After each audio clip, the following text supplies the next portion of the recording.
Olá, pessoal, tudo bem?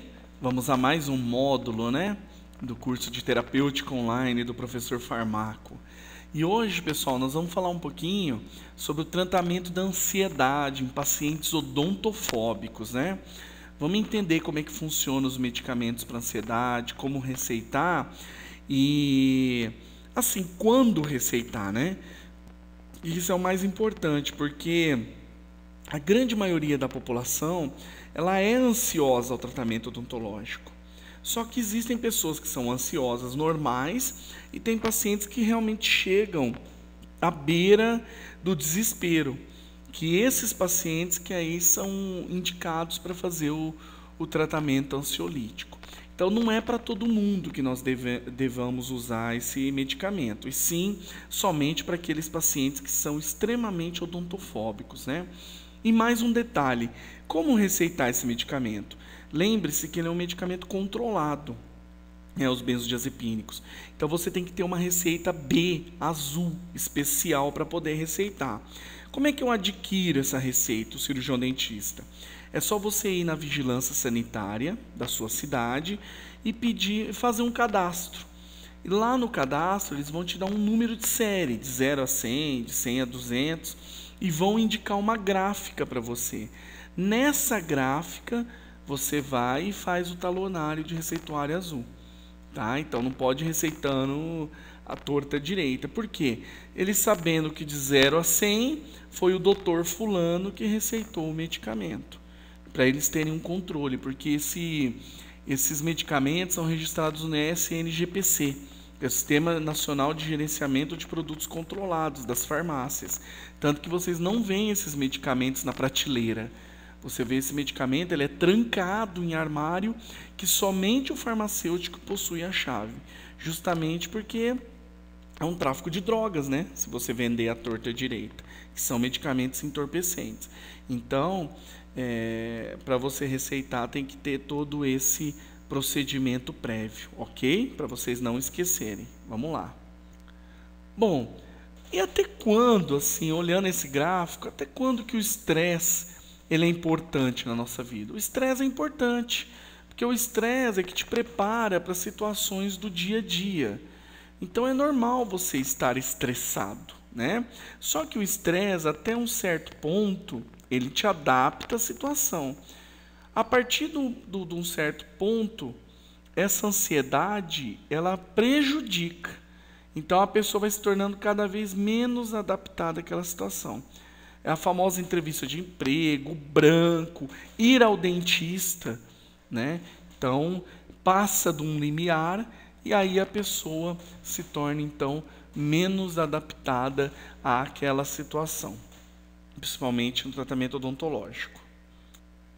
Bom, e aqui eu deixei um quadro que é interessante para mostrar, Pessoa de baixo estresse, também é ruim você não ter estresse. Porque se você tiver um baixo estresse, você não se adapta a nenhuma situação do cotidiano. Você acha tudo tedioso, Então, olha lá, no baixo estresse, a atenção é dispersa, a motivação é baixíssima, a realização pessoal é baixa, o sentimento de tédio e esforço é grande para você fazer qualquer coisa. No estresse ideal, a atenção é alta, a motivação é alta, a realização pessoal é alta, o sentimento de desafio e esforço é pequeno para fazer as coisas. E no alto estresse, quando você vive estressado, aí também é ruim. A atenção é forçada, a motivação é flutuante, às vezes você está bem, às vezes você está mal. A realização pessoal é baixa, o sentimento é de ansiedade e depressão e o esforço é grande. Então isso aqui serve até de dicas para vocês mesmos se autoanalisarem. E tem interações negativas, pessoal, sobre o estresse. Então, a nicotina, quem fuma aí, quem toma muito café e outros estimulantes, prolonga o efeito do estresse sobre o sistema cardiovascular. Dieta inadequada, sal e gorduras, aumentam também o estresse, porque aumenta a hipertensão, aumenta o colesterol. A ansiedade e a agressão potencializa a elevação crônica dos níveis de adrenalina, o que te deixa cansadíssimo no final do dia. Então eu até brinco, que o que cansa, na verdade, não é trabalhar. O que cansa são os problemas do dia a dia. Trabalhar, todo mundo trabalha. Se não tiver problema, você trabalha o dia inteiro tranquilo. o grande fator são os problemas, os aborrecimentos. E a fadiga aumenta o estresse, você fica mais estressado e o estresse aumenta a fadiga. Então é um ciclo vicioso, não é um ciclo virtuoso que a gente fala, é vicioso, né? Em odontologia, os procedimentos, pessoal, são muito desagradáveis, né? É broca, é anestesia, é implante perfurando o osso, agulha espetando. Então, o paciente tem essa visão da odontologia. A odontologia é muito traumatizante, que eu vou sentar, ele vai me furar, ele vai me perfurar, ele vai perfurar meu dente. Então, em 90% dos casos de pacientes, a verbalização resolve. Tá? A verbalização resolve. Agora, o problema é 10% dos pacientes que estão extremamente ansiosos, que esse nem conversando você consegue resolver com ele. Outra coisa, a relação profissional-paciente, né? Extremamente importante aí, o trato com o paciente. Então, se você, olha aqui a situação desse dentista, né? Só uma picadinha. Então, o cara fala, vai enfiar isso no meu nariz e vai me matar, vai enfiar no meu olho essa agulha. Então, é essa sensação que o paciente tem. Então, a conversa, o entrosamento com o paciente é muito importante, porque você minimiza todos esses problemas de ansiedade, ok? Então, é importante você ter essa boa relação com o paciente.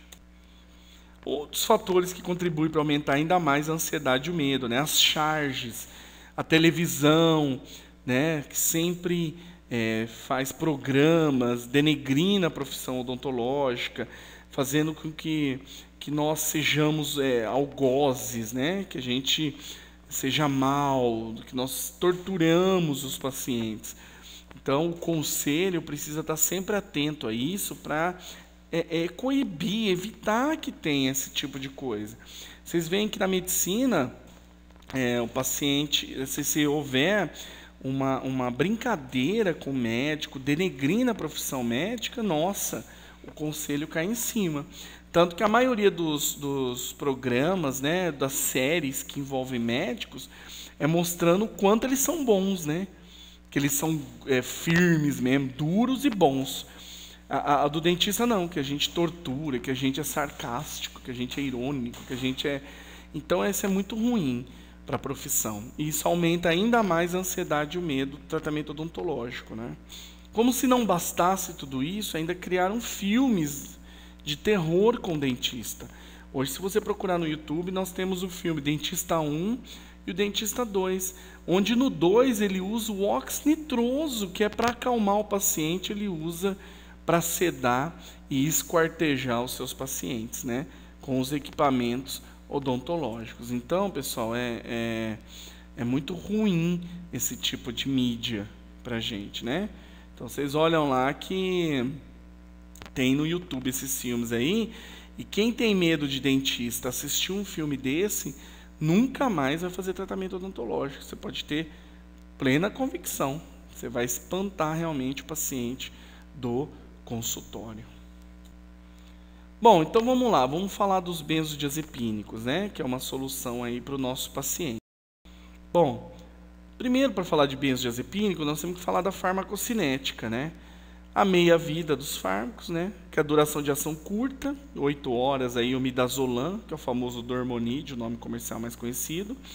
Duração de ação intermediária, que é o lorazepam, tá? Que é o Lorax, o nome mais conhecido aí também. E o duração de ação prolongada, que é o diazepam.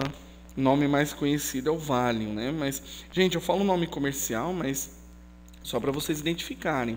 Mas existem várias marcas boas aí desses medicamentos, tá?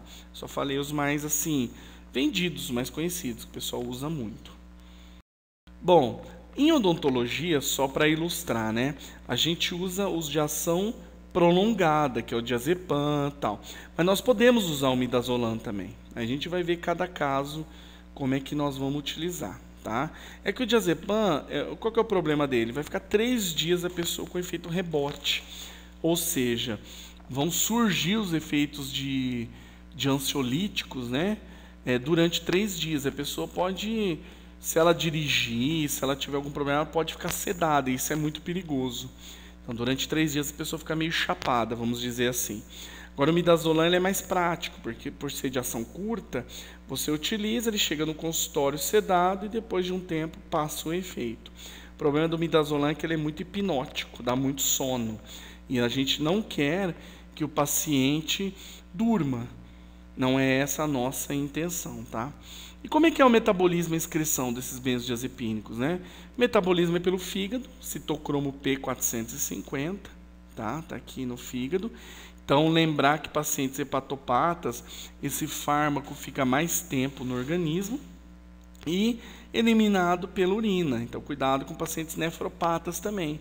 Esse medicamento ele vai acabar permanecendo aí por mais tempo no organismo, ok? Vamos voltar. É o seu sistema nervoso central. Então, o receptor está vazio, sem agonistas, né? O canal de cloreto ao lado do receptor GABA fechado. Então, quer dizer, aqui você está em estado de repouso. O receptor vazio é inativo e o canal de cloreto está fechado. E aqui tem um receptor de benzodiazepínico ligado a esse GABA.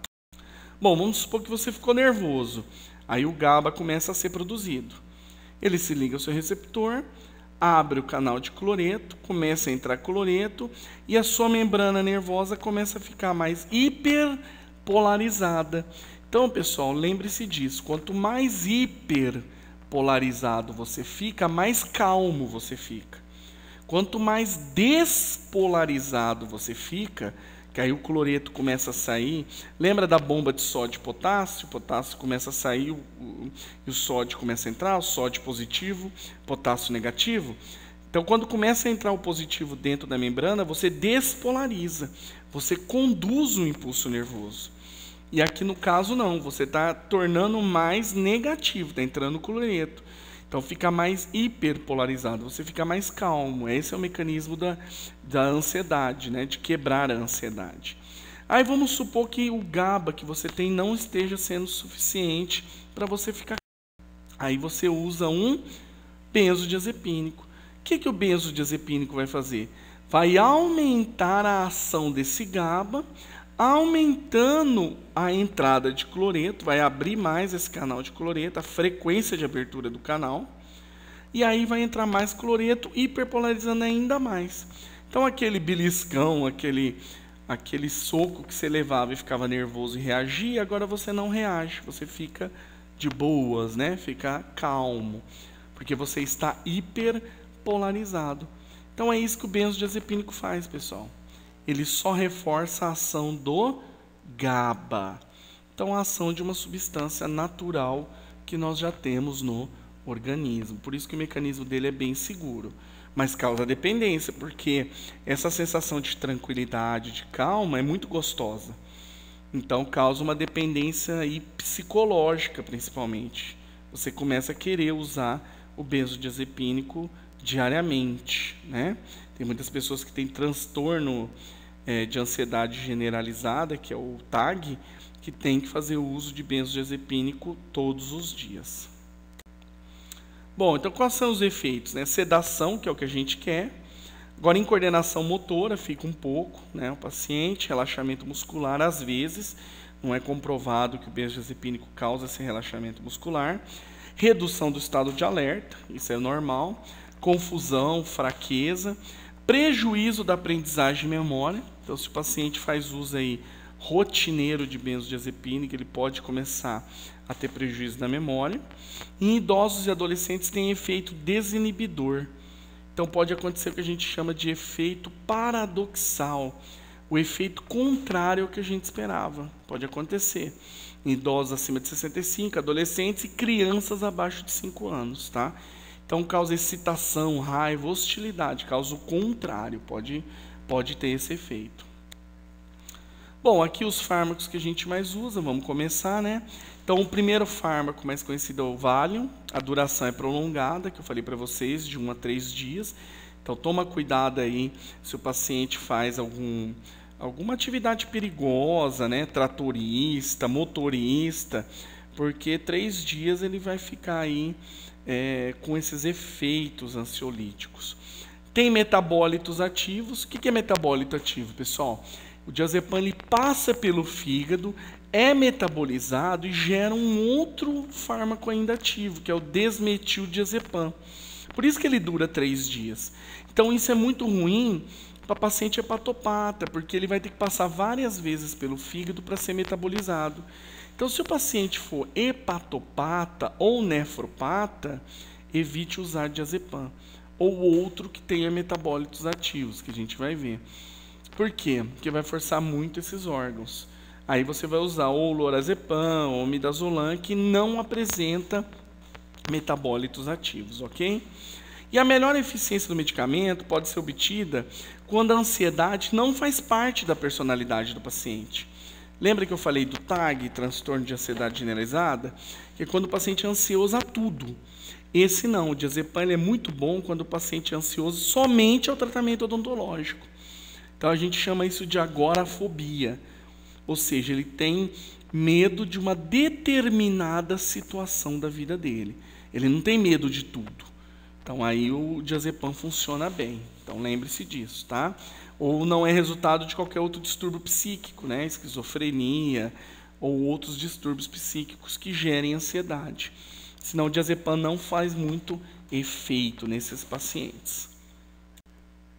Então qual que é a dose e posologia do Valium, né? Diazepam de 5 mg a 10 comprimidos.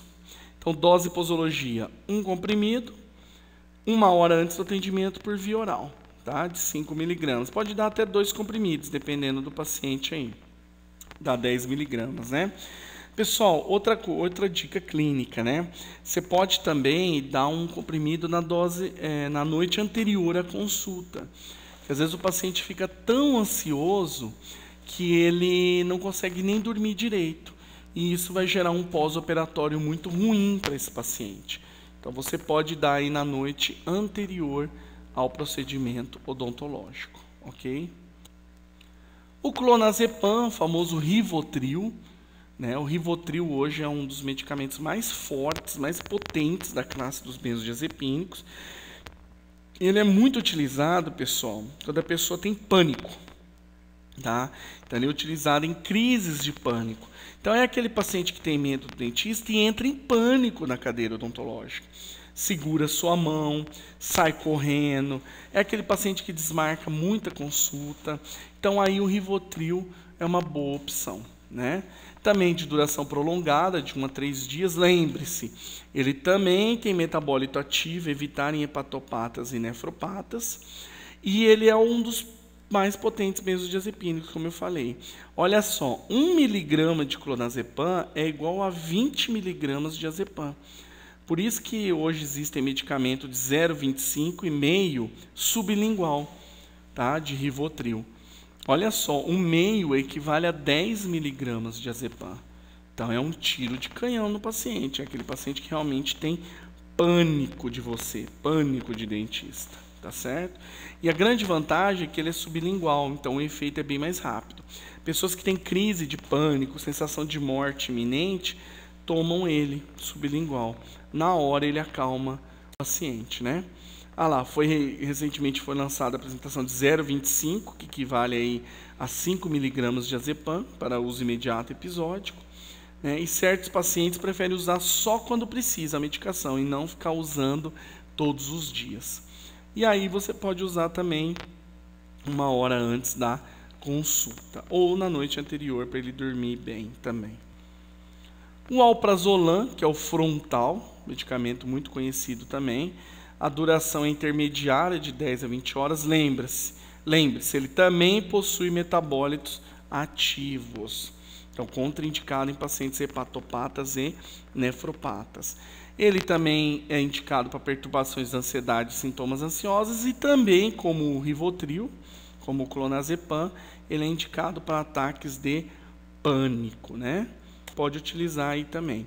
Algumas dicas do alprazolam, né?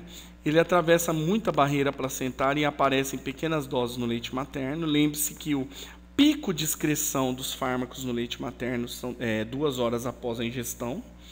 E, pessoal, não utilizem benzodiazepínico em gestante, tá? Não utilizem.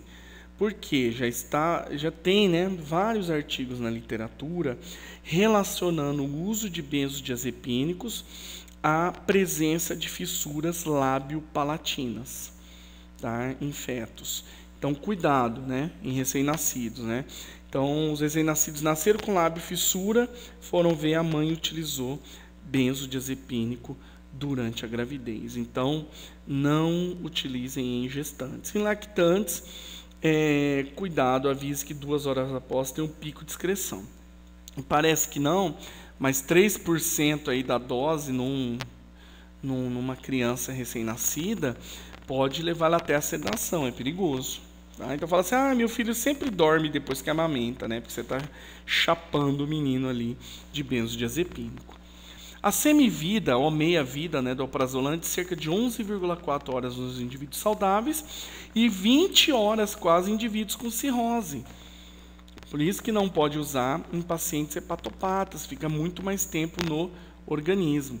E o pico de maior concentração no plasma é obtido ao fim de 1 ou 2 horas após a ingestão. E 70% a 80% do alprazolam liga essas proteínas plasmáticas, gestante tem pouca. Por isso que vai passar muito pela placenta, né? E é metabolizado no fígado, dando origem ao metabólito hidroxalprazolam. Lembra, metabólito ativo? Que tem cerca da metade da ação, por isso que ele dura aí mais tempo no organismo. Toma cuidado com pacientes hepatopatas. A dose de 0,25 gramas a 2 gramas, 1 hora antes da consulta, tá certo? Pode usar também na noite anterior. É que eu dou essas opções, pessoal, porque vai que o paciente já toma esse medicamento. Você só aumenta a dose 1 hora antes da consulta. Então fica mais fácil trabalhar com esse paciente, ele já está acostumado, né? Olha o lorazepam. O lorazepam, pessoal, ele tem uma característica muito boa. Ele não possui metabólitos ativos, tá? Então, e outra, ele não causa sono. Ele é muito pouco hipnótico. Então, ele é ideal para idosos. Lembre-se disso. Ele é muito bom para pacientes idosos. Porque o idoso ele já tem muito sono. Se você dá um diazepam, se você dá aí um midazolam, você faz o velhinho dormir na cadeira muito tempo. Então, ideal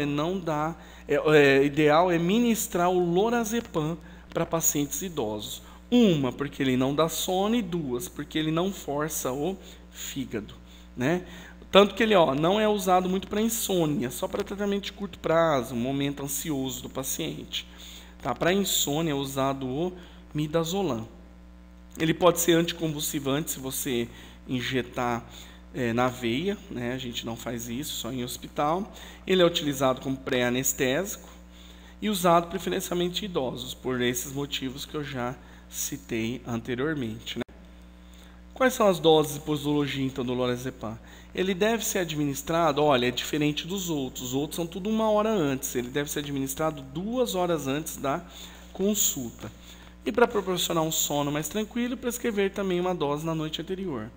A dose dele é 2 miligramas, 2 horas antes da consulta, tá certo? O midazolam, que é o dormonide, muito conhecido, né? Duração de ação curta, então ele é prático, principalmente para crianças e adultos normais, né? E pessoas que precisam trabalhar, depois ter concentração. Então, tanto que o midazolam, pessoal, do dormonide, ele é muito utilizado em exames de endoscopia. Médicos gastro usam muito. É aquele que injeta e você apaga, você não vê o exame. Ele também é muito utilizado em cirurgias, em hospital, com anestesia geral. É o famoso conte até 5, né? Conta até 5 e você apaga totalmente. Então, ele é muito utilizado também. Ele não possui metabólitos ativos, tem alto poder hipnótico, né? Então, ele causa muito sono mesmo. Induz amnésia anterógrada, isso é muito interessante. O midazolam, quando você toma, a partir de um certo momento, você não lembra de mais nada. Isso é bom no consultório, porque vai desmamando o paciente em relação à odontofobia. Então, o paciente chega e não lembra que tomou anestesia, não lembra que viu sangue, gase com sangue. Então, isso é bom, porque ele vai tirando essa impressão do tratamento odontológico. É muito bom esse mecanismo, né? Muito utilizado como pré-anestésico, como eu falei para vocês. Pode ser utilizado como agente hipnótico, anestesia geral, né, injetável. E é comum o paciente ter como principal queixa a insônia, mas na verdade ter deprimido. Ó, isso aqui é interessante. Se o paciente está com insônia, tomou midazolam e não dormiu, porque o midazolam ele dá muito sono, mas a pessoa não dormiu com midazolam, é que na verdade ela não está com insônia, ela está com depressão. É batata. O médico até ele faz isso para testar. Então ele dá o midazolam, a pessoa fala, olha, não dormi, doutor, então você está com depressão, tem que fazer tratamento com antidepressivo. Aí ele começa a usar antidepressivo, ele começa a dormir bem, que na verdade ele estava com depressão, tá? É sinal clássico, usar midazolam não dormir é depressão. Bom, e como é que eu utilizo em odontologia, né? Pode utilizar 7,5 miligramas, tem o de 15 e 30 também, mas começa com o de 7,5, dose única, administrada 30 a 60 minutos antes. Porque o midazolam ele tem um efeito mais rápido. Então você pode utilizar aí 30 minutos antes, que o paciente já vai ficar sedado, né? E via intramuscular, dose única, administrada de 20 a 30 minutos antes do atendimento. Muito bom também. Bom, pessoal, então o que nós temos que lembrar dos benzodiazepínicos, né? Lembrar que são drogas que podem viciar. Então, o ideal mesmo é você comprar uma caixinha, trancar numa gaveta no consultório e dar a dose certinha para o paciente. E não ficar dando uma caixa para ele comprar. Por quê? Aí qualquer briga que ele tiver em casa, qualquer problema que ele tiver na vida, ele vai começar a usar o benzodiazepínico rotineiramente, vai ficar viciado, causa dependência, tá? Pacientes que fazem uso rotineiro e tiverem que retirar, ele tem que fazer isso 10% a cada 3 dias. O médico faz o desmame medicamentoso. Se a pessoa usou por meses e tira de uma vez o medicamento, vai causar tudo isso aqui, ó. Confusão, ansiedade, agitação, taquicardia, hipertensão, insônia, diminuição da memória, alucinações, convulsões. Por meses a pessoa vai ficar desse jeito. Então não pode retirar de uma vez de quem já toma rotineiramente. E pode causar efeito rebote, o diazepam causa muito isso. Lembra que eu falei para vocês? Durante 3 dias ele fica com esse efeito do fármaco no organismo. Então pode causar esse aumento do efeito do original, né? Chapar assim em 3 dias. Bom, quais são as contraindicações dos benzodiazepínicos, né? Gestantes, principalmente no primeiro trimestre ao final da gestação. Lembra que eu falei para vocês do problema da lábio-fissura no primeiro trimestre, né? E pode causar aborto no final da gestação. Então, contraindicado em gestante, né? Portador de glaucoma ou miastenia grave. O glaucoma, vocês sabem que é aumento da pressão interna do olho. É a única coisa que aumenta no paciente quando usa benzodiazepínica, a pressão interna do olho. Porque o resto, ó, você utilizando benzodiazepínica, ele controla a pressão arterial, é muito bom para hipertensos. Ele controla batimento cardíaco, é muito bom para o paciente cardiopata não passar nervoso.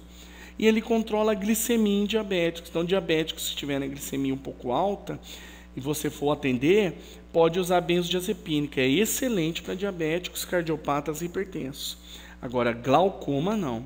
E miastenia, que é um déficit muscular muito grave, a pessoa potencializa esse déficit muscular. Não pode usar também. Crianças com comportamento físico ou mental severo. Tá? Ele é muito bom, muito bem utilizado em crianças com síndrome de Down, mas pessoas que têm paralisia cerebral, autista, que não aceita perder o controle, eles vão lutar contra o efeito do medicamento. Então também não é adequado para esse tipo de paciente, né? Dependentes de drogas depressoras, quer dizer, o cara já é dependente, é etilista, tem algum problema com álcool ou com outra droga depressora, você não vai introduzir mais um fármaco aí para ele viciar, tá? Então pensa bem nisso. E se o paciente tiver alergia então aos benzodiazepínicos, também você não vai utilizar. Usos com precaução durante a lactação. Lembra que 2 horas após o fármaco 3% do fármaco é excretado no leite materno. Lembra de avisar, né, a lactante. Mulheres em idade fértil, porque ele diminui o metabolismo dos anticoncepcionais. Então toma muito cuidado aí, pode engravidar durante o uso com benzodiazepínico. e crianças menores de 5 anos e idosos maiores de 65 anos. Lembra que eu falei para vocês do efeito paradoxal? O que é o efeito paradoxal? É o efeito contrário ao esperado do medicamento. Então, aquela criancinha que já era uma pestinha, chega chutando a secretária, vai virar o Beelzebub em pessoa, né? Vai ficar louco, vai grudar no ar-condicionado, de tão agitado que ele vai ficar. Então, toma cuidado com criança abaixo de 5 anos, ok? E algumas observações, né? Sempre certificar que os pacientes venham ao consultório acompanhados, isso é importantíssimo, porque a pessoa não pode sair dirigindo, ela pode bater o carro e você pode ser responsabilizado por isso, tá? Porque você que receitou o medicamento. Então, nem atende o paciente se ele vier sozinho. Fala, ó, você veio sozinho, não é para ter acontecido isso, é para você ter vindo acompanhado. Ou chama alguém para buscar o paciente no consultório, tá? Isso vocês sabem, endoscopia, quem vai fazer tem que vir sempre acompanhado, é regra, né? Efeito paradoxal que eu falei para vocês, e pacientes adultos extremamente ansiosos, dose na noite anterior à consulta, para ele poder dormir tranquilamente, ok? Ter um pós-operatório mais adequado. E nunca ingerir bebidas alcoólicas durante o tratamento com benzodiazepínico, senão você pode ter aí uma parada cardiorrespiratória, ok? E algumas interações com benzodiazepínicos, né? Antimicóticos em geral, antifúngicos, pode aumentar a concentração. Então, se o paciente estiver fazendo uso aí com algum antifúngico, né, de tempo prolongado, a gente sabe que para uma onicomicose, uma micose de unha, o tratamento é de 6 meses por via oral. Então, cuidado, se der um benzodiazepínico, vai potencializar a ação do benzodiazepínico. Com álcool, como eu já disse para vocês, vai potencializar. E com alguns antibióticos macrolídeos, claritromicina, eritromicina, azitromicina. Então, cuidado, se você receitou azitromicina para o paciente como prevenção aí de uma endocardite bacteriana ou como prevenção de uma infecção e receita o benzodiazepínico também, você vai aumentar a concentração desse benzodiazepínico no corpo, tá? Então, cuidado de não misturar os dois fármacos. Também nós temos uma opção fitoterápica, que é a Valeriana officinalis, é uma planta que tem sido usada desde o tempo dos gregos e romanos, muito interessante, tá? Se você quiser fazer um tratamento de ansiedade, é de venda livre, é muito barato, muito acessível o custo. Você tem que tomar aí, ela é vendida geralmente 50 miligramas, você tem que tomar 100 miligramas 3 vezes ao dia, ou se o paciente for fazer um atendimento, você pode tomar 200 miligramas 1 hora antes do atendimento, tá?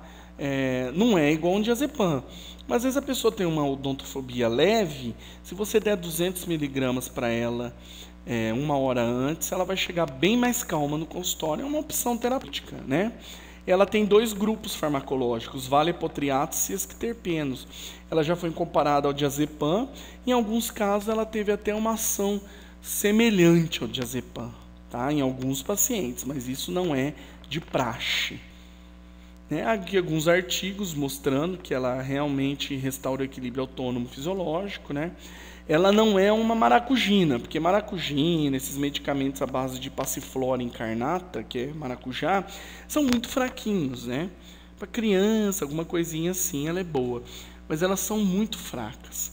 Agora não, a valeriana não, ela já é mais potente, tá? Ela é um fitoterápico bem mais potente.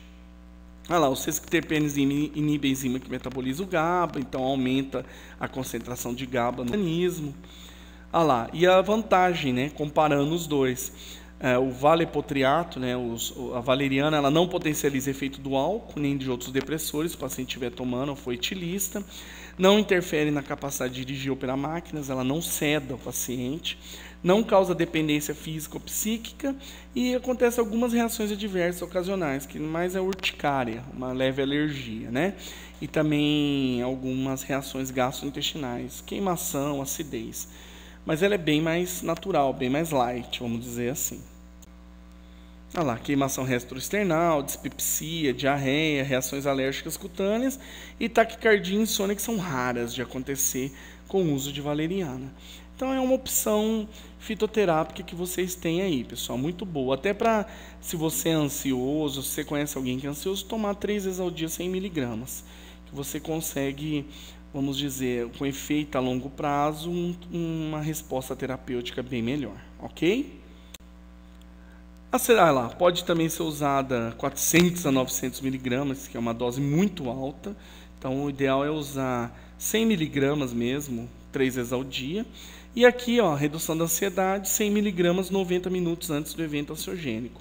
Mas, na verdade, você pode usar 200 miligramas 1h30 antes de atender o paciente, que aí é uma dose mais eficaz, ok? E aqui as apresentações comerciais, Ansiodoron, Calmite, Valeriane, Sominex, Sonoripan, Sonhare, né? Tudo relacionando aí a tranquilidade, ao sonho, né? Ok, pessoal? Então, terminamos nosso módulo aqui de benzodiazepínicos. Espero que tenha sido muito útil. Aí está o meu WhatsApp, se vocês precisarem, só mandar dúvidas, quiserem entrar nos grupos de terapêutica. Na página do Face, Professor Farmaco, e no YouTube com os vídeos gratuitos que eu tenho lá. Então entrem lá, pessoal, aproveitem. É muito legal, tem muitas dicas clínicas ali do Professor Farmaco, ok? Então um grande abraço a todos. Parabéns por ter adquirido esse módulo, ter estudado, né? E estou à sua inteira disposição, tá bom? Um grande abraço do Professor Farmaco e fiquem com Deus.